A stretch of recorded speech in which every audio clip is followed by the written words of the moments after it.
Ang mga pinakamalalaking balitang dapat nyong abangan sa One North Central Luzon ngayong Biyernes. Magkasunod na grass fire na idala sa mga bayan ng Kalasyaw at Mangaldan. Tone-toneladang mangga sa Lawag City, Ilocos Norte, itinapon matapos mabulok dahil hindi maibiyahe. Presyo ng petrolyo, posibleng may rollback sa susunod na linggo. Magkano kaya? Sobra deti ka doon. At sandamakmak na dilis o munamon, nalambat na mga mangingisda sa Gonzaga, Cagayan. Ito ang GMA Regional TV, One North Central Luzon. Magandang hapon, ako po si Chris Zuniga. Mga kapuso, posibleng mag-rollback ang presyo ng langis sa susunod na linggo. Batayan sa pagtaya ng ilang oil industry sources, pwedeng bumaba ng 2 piso at 50 sentimo hanggang 8 piso ang kada litro ng diesel. Ang gasolina naman pwedeng matapyasan ng piso hanggang 4 na piso ang kada litro. Epekto raw ito ng pansamantalang tigil putukan ng Amerika at Iran. Ayon sa ilang oil companies, kailangan pang bantayan ang sitwasyon sa Middle East. Magiging pulong ng Amerika at Iran, pati na ang resulta ng trading sa buong linggong ito para sa ipatutupad na oil price adjustment sa susunod na linggo. Magkasunod na grass fire na itala sa mga bayan ng Kalasyaw at Mangaldan sa Pangasinan kagabi. Nakatutok Jasmine Gabriel Galban. Sumiklab ang sunog sa bahagi ng kakawayanan na ito sa Kalasyaw, Pangasinan mag-aalas 7 kagabi. Mabilis na kumalat ang apoy dahil sa mga nagkalat na tuyong dahon sa lugar. May sunog. Saan? Dito sa kawayan natin. Saan umampisa? Doon daw. Sabi, doon sa dulo. Ngayon maraming tao, di kuha-kuha ng tubig, hakot-hakot sila. Umabot ng halos 4 na oras bago naapula ang grass fire. Tumulong pang mga bombero sa kalapit lugar. Wala namang nasaktan sa insidente. Wala ring damay na anumang istruktura sa nangyaring sunog. Ang involved lang naman po yun, ma'am, ay grass fire at puro bamba fire. Nag-under control po siya, fire under control ng 9:45 p.m. and then totally fire out po siya ng 10:30 po ng gabi. Mag-aalas 7 naman kagabi nang magkaroon din ng grass fire sa barangay David, Mangaldan, Pangasinan. Naging pahirapan ang pagpula sa sunog dahil walang madaanan ng mga bombero. Sa pakikipagtulungan ng mga residente, tuluyan ding naapula ang sunog matapos ang 2 oras. Umpisa siguro, maliit pa. Kumalat yung lumaki na lumaki. Kasi mainit. Patuloy ang investigasyon ng BFP sa magkasunod na insidente ng grass fire. Nagpaalala ang BFP sa publiko na iwasang magsunog o di kaya'y magtapo ng upusang sigarilyo kung saan-saan para makaiwas sa insidente ng sunog, lalo na ngayong naranasan ng mainit na panahon. Kasama si Daryl Peralta, Jasmine Gabriel Galban, One North Central Luzon. Approach ng Double Bridge papuntang Bunuan area sa Dagupan City, sinisimula ng bakbakin. Yan ang balitang tinutukan live ni Sandy Salvacio. Sandy? Chris, pasado alas 5 na ng hapon at mayroon ng traffic congestion dito bunsod ng magkabilaan na ginagawang kalsada malapit dito sa aking kinatatayuan. Sinimulan ng bakbakin ng kalsada na bahagi ng Double Bridge approach papuntang Bunuan area sa Dagupan City. Nagdulot ito ng mas mabigat na daloy ng trapiko sa lugar. Nauna nang pinagbawalan ang mga truck na pumasok sa karugtong na Arellano Street dahil sa ginagawang road rehabilitation. Hopefully makuha niya ng 3 months, ay kaya lang nagkakaproblema minsan sa may mga part na matigas yung kalsada at nagkakasira yung mga equipment nila. Dahil bumigat pa ang daloy ng trapiko sa lugar, problema ngayon ng mga tsuper pagdating ng rush hours. Gawan lang paraan kung anong pwedeng magawa dyan. So yung oras kasi yung mga pasahero nagreklamo sila. Upang maibsan ang sitwasyon, ikinukonsidera ng poso na huwag munang papasukin sa Arellano Street ang mga bus na biyaheng Kamiling. Nagdagdag pa ng poso enforcer sa lugar upang magmando ng traffic. Pinag-aaralan na po natin kung talagang masyado na pong makakaabala yung mga minibuses natin at kakausapin po natin sila na bigyan sila ng panibagong ruta. Sa ngayon, ipinagbabawal ng poso ang pagdaan ng bus na galing Lucao, Binmalay, Lingayen sa De Venecia Highway Extension at inaabisuhang dumiretso sa Tapuac, Perez, MH del Pilar hanggang Arellano Street.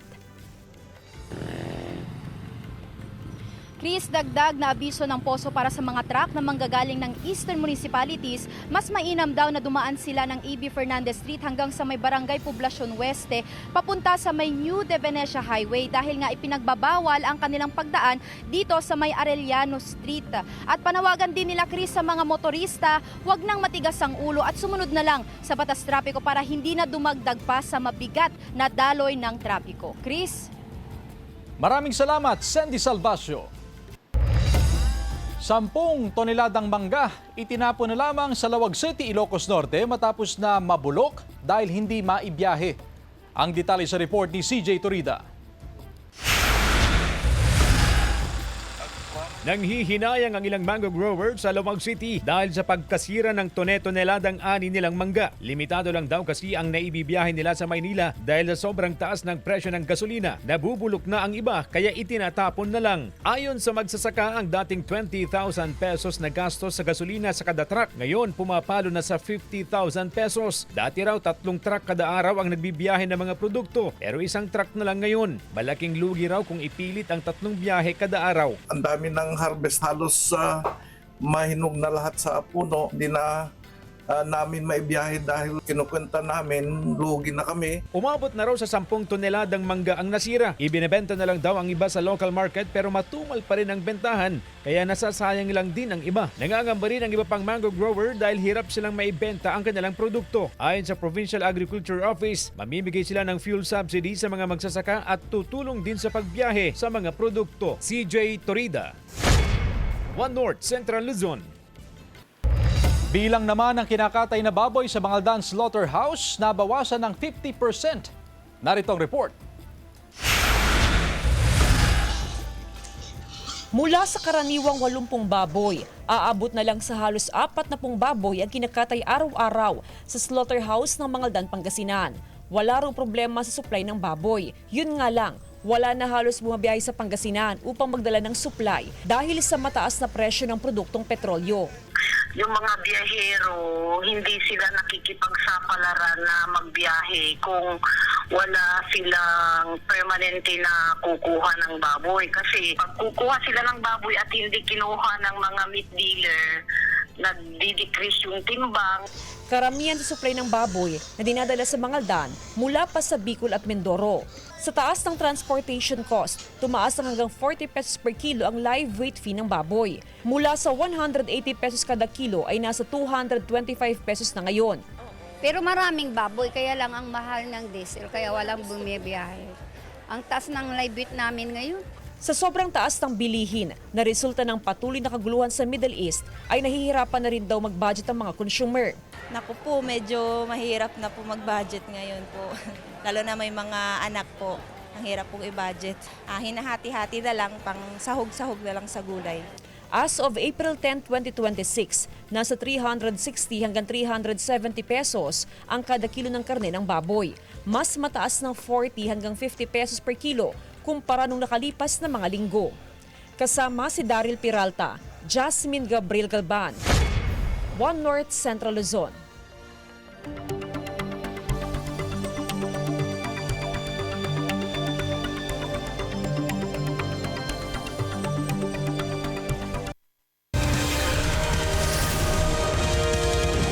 Ito ang GMA Regional TV, One North Central Luzon.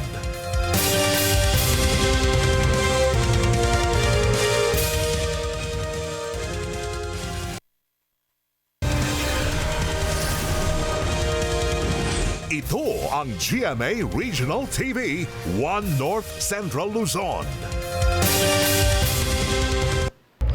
Arestado ang mag-live-in partner sa pagbebenta umano ng sasakyang walang papeles sa San Fernando City, Pampanga.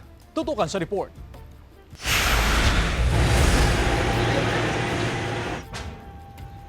Pabalagbag na ipinarada ng mga pulis ang mga dala nilang sasakyan sa daraanan sa kanila pinalibutan ang sasakyan ng mga sospek. Unang naaresto ang lalaking inirereklamo, kasunod ang kinakasama niyang babae.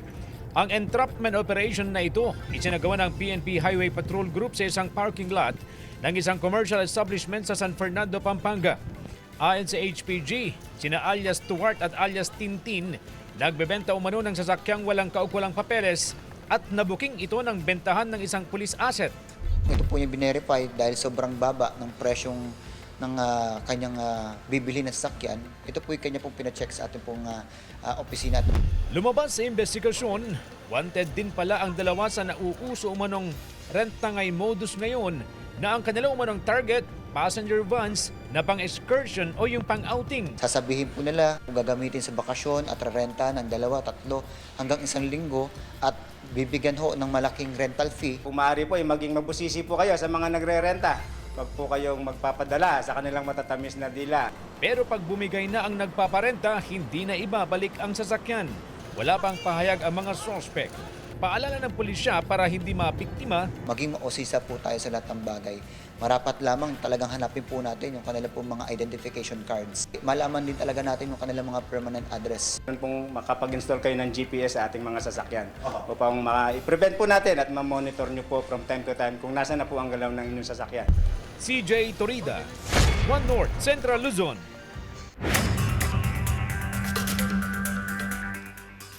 ₱30 million na halaga ng ketamine nasabat sa Clark, Pampanga. Yan at iba pang balita sa pagtutok ni Sandy Salvacio.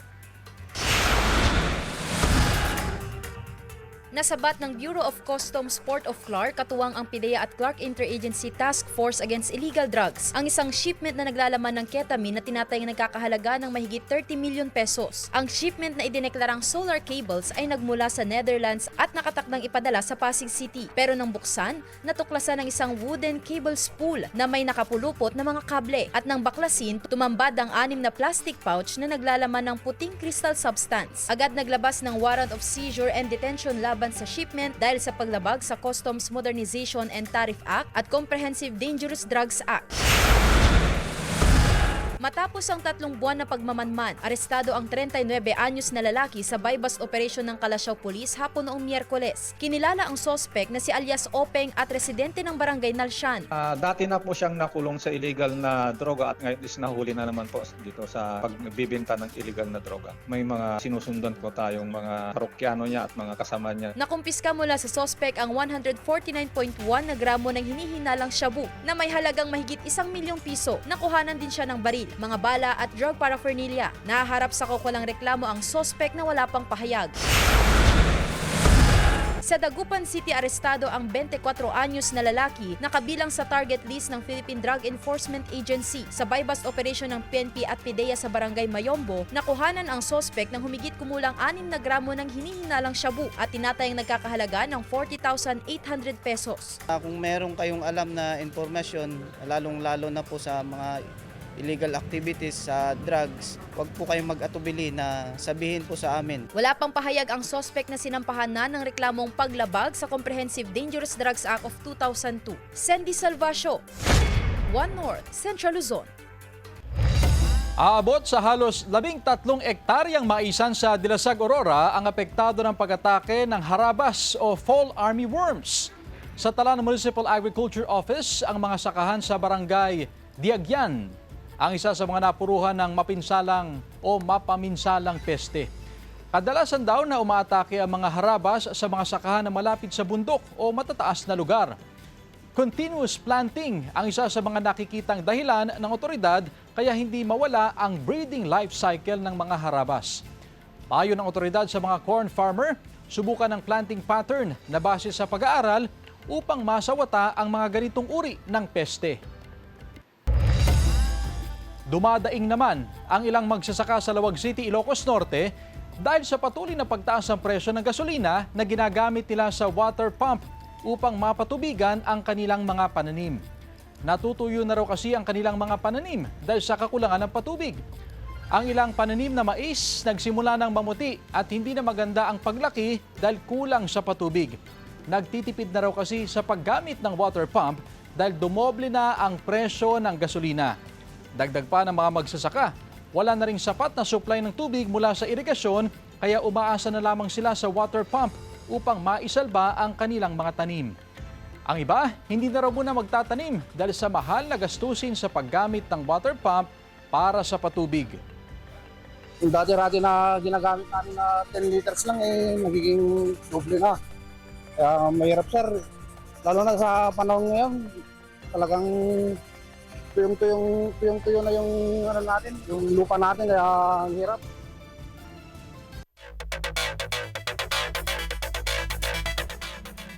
Flood mitigation projects sa Bangaldan, Pangasinan minamadaling tapusin ngayong dry season. Sundan sa report. Kabi-kabilaan ng konstruksyon ng drainage canal at pagpataas sa mga kalsada sa Bangaldan, Pangasinan. Bahagi ito ng flood mitigation project ng lokal na pamahalaan.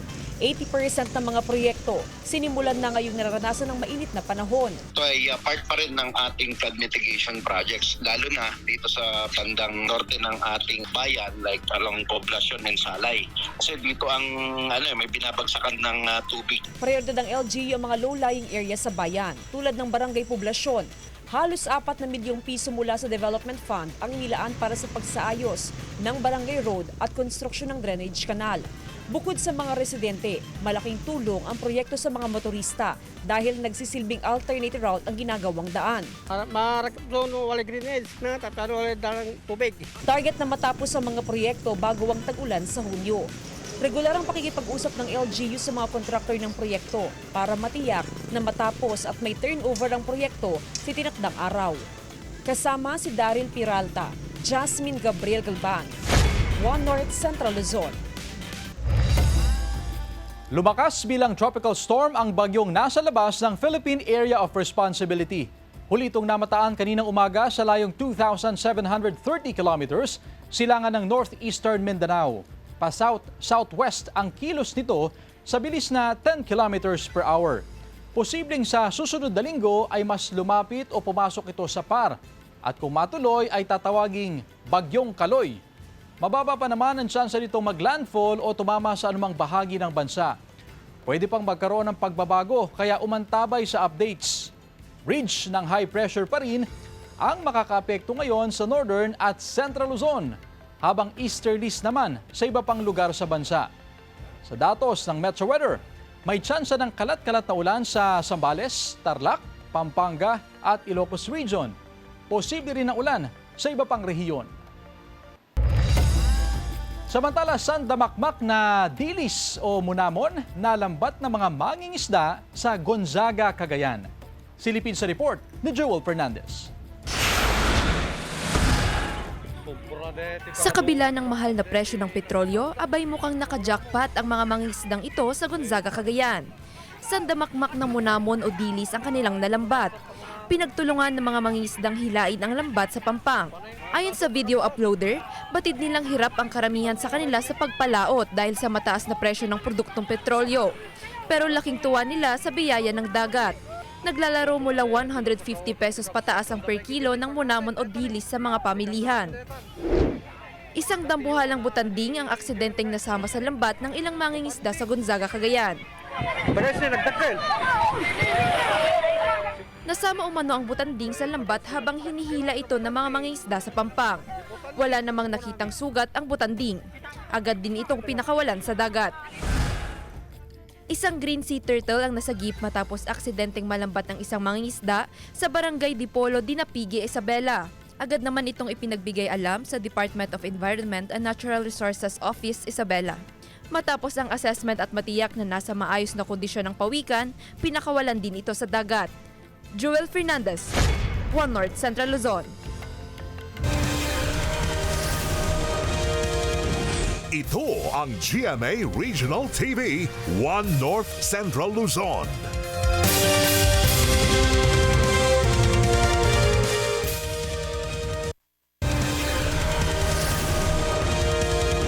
Ito ang GMA Regional TV, One North Central Luzon. Public consultation hinggil sa aumento sa pasahe isinagawa sa mga barangay sa Baguio City. Narito ang report. Matapos ideklara ang localized state of emergency sa Baguio City, binigyan ng prioridad ngayon ng lokal na pamahalaan ang mga sektor na lubos na naapektuhan ng krisis sa langis. Isa na rito ang transport sector. Dahil sa magkakasunod na mega oil price hike, marami sa mga pampasaherong jeep at taxi ang tumigil muna sa pamamasada. Sa kasalukuyan, nasa humigit kumulang 170 pesos na ang kada litro ng diesel at humigit kumulang 105 pesos naman ang kada litro ng gasolina. Ang ginagawa ngayon ng ating syudad, nagbigay na tayo ng 5,000 na subsidy sa mga jeepney drivers. Ngayon, susunod na yung mga taxi drivers. Kahapon, nagsagawa ng public consultation ng ilang transport cooperative sa ilang barangay gaya ng Barangay Irisan. Dito pinag-usapan ang voluntary fare increase na 7 pesos. Ibig sabihin, tataas na sa 20 pesos ang dating minimum fare na 13 pesos. Gagawa ng barangay resolution, idadakit yung nangyaring public consultation, din I will be submitting it to LTFRB.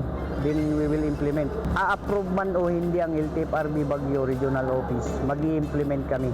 Gayunman, hindi naman daw ito sapilitan, lalo't hindi aprobado ng LTFRB ang fare increase sa mga pampasaherong sasakyan. Ayon sa Department of Transportation CAR, alinsunod ang fare increase suspension sa kautusan ng Pangulo. Subalit sinusuportahan naman ng ahensya ang voluntaryong pagdaragdag ng pasahe ng commuting public. Samantala, ipinag-utos ni Mayor Benjamin Magalong ang pansamantalang pagsuspinde ng number coding sa Baguio City mula Abril 8 hanggang Abril 24 dahil sa pagbawas o paghinto ng operasyon ng ilang pampublikong sasakyan bunsod ng mataas na presyo ng langis. Layunin ng suspensyon na mapagaan ang galaw ng mga residente habang sinusuri ang epekto nito sa trapiko at transportasyon. Sandy Salvacio, One North, Central Luzon. Inaprobahan ng Pag-ibig Fund ang Special Benefits Package para sa overseas Filipino workers na umuwi sa bansa dahil sa gera sa Middle East. Maaaring ma-avail ng mga kwalipikadong miyembro ang hanggang 100% na withdrawal ng Pag-ibig regular savings kasama na ang employer share at dibidendong kinita. Kung may MP2 savings ang OFW, pwede ring ma-withdraw ito hanggang 100% kasama na ang dibidendo. Magkakaroon din ng 3 buwang moratorium sa housing loan payments na walang interes at penalty. Ang Department of Migrant Workers naman naglunsad din ng bayanihan para sa balikbayang manggagawa para magbigay tulong sa mga OFW na apektado ng gera sa Middle East. Kabilang sa programa ang Job Fair kung saan tinutulungan ang mga OFW na maghanap ng pagkakakitaan. May alok ding loan para makapagnegosyo sila. Tumirik sa bahaging yan ng kalsada sa Lawag City ang isang motorsiklo matapos na maubusan ng gasolina. Hinila ng rider ang kanyang motorsiklo sa pinakamalapit na gasolinahan upang magpakarga ng gasolina. Hindi raw niya natansya ang kargang gasolina ng kanyang motorsiklo kaya biglang naubusan. Kulang rin daw sa budget kaya pakonti-konti lang kung magpakarga siya ng gasolina. Ihati daw sana ang kanyang manugang para magpa-check up sa ospital. Tumuloy din sila sa biyahe matapos na magpakarga ng gasolina. Pinabudget ko sir, kasi mahal yung gasolina Kaya nawala kami ng gas. Bibigyang buhay ni Andrea Torres at Rafael Rosel ang isang kwento ng tadhana sa real-life drama anthology na magpakilanman. Pinamagatang itong Babae sa Larawan. Kwento ito ni Jing at Archie na nagkakilala sa Italy. Nag-migrate rito ang pamilya ni Archie noong bata pa siya, habang illegal naman na nagtrabaho roon si Jing bilang breadwinner ng kanyang pamilya sa Pilipinas. Magkakakilala ang dalawa ng pagtakpa ni Archie si Jing sa pulis na naghahanap ng work permit nito. Paano kung malaman nilang matagal na pala silang itinadhana? Abangan ang brand new episode na Ang Babae sa Larawan. Bukas, April 11, 8:15 p.m. sa Magpakilanman. Kakaibang diskarte sa pagbebenta ng tinaguriang Lumpia Sisters sa Tondaligan Beach Park, kinagigiliwan. Atin silang kilalanin sa report. Tuwing wala silang klase, sa Tondaligan Beach makikita ang magkapatid na Jovelyn at Ronalyn Brose, tubong barangay Bunuan, Gesit, Dagupan City. Hindi upang magtampisaw sa dagat tulad ng ilang kabataan, kundi magbenta ng lumpia. Sila ang tinaguriang Lumpia Sisters sa Tondaligan Beach Park. Pero hindi sila tipikal na nagbebenta lang ng lumpia. Meron silang kakaibang diskarte sa pagbebenta na kinagigiliwan ng mga customer. Bili po kayo, lumpiang gulay siya ngay baboy po, pampatibay ng karelasyon. Bili na po kayo, kahit dalawa lang po para makabenta lang po kami. Ang gwapo-gwapo nyo nga po, kamukha nyo nga po si Dingdong Dantes. Kahit di nyo po sila kamukha, gwapo pa rin po kayo. 14 na taong gulang si Jovelyn. 16 naman ang kanyang ateng si Ronalyn. Nagsimula silang magbenta ng lumpia noong pandemya. Si nanay ang tagaluto, sila naman ang tagabenta. Pero nilinaw ng Lumpia Sisters na hindi sila inuutusan ng kanilang magulang na magbanat ng buto. Kusa raw silang tumutulong sa magulang upang matustusan din ang kanilang pag-aaral. Magi-grade 9 na si Jovelyn at grade 11 naman si Ronalyn sa susunod na pasukan. Saan kayo nag-aaral? Bukid po. Bakit sabay kayo magsalita? Wala lang po, trip lang po namin. Dahil bakasyon, marami raw silang panahon upang magbenta ng lumpia. Dahil malapit lang din naman ang bahay nila sa beach, walang pressure sa kanilang munting paraan upang kumita. Maganda po kasi nakaka-amaze sila magbenta. Masarap naman po at sana madami silang mabenta. Si Ronalyn daw ang nakaisip ng kakaiba nilang diskarte. Una, upang makabenta, at pangalawa, upang makapagpasaya sa mga tumatangkilik sa kanilang lumpia. Kasama si Henry Duminsil, CJ Torida, One North Central Luzon.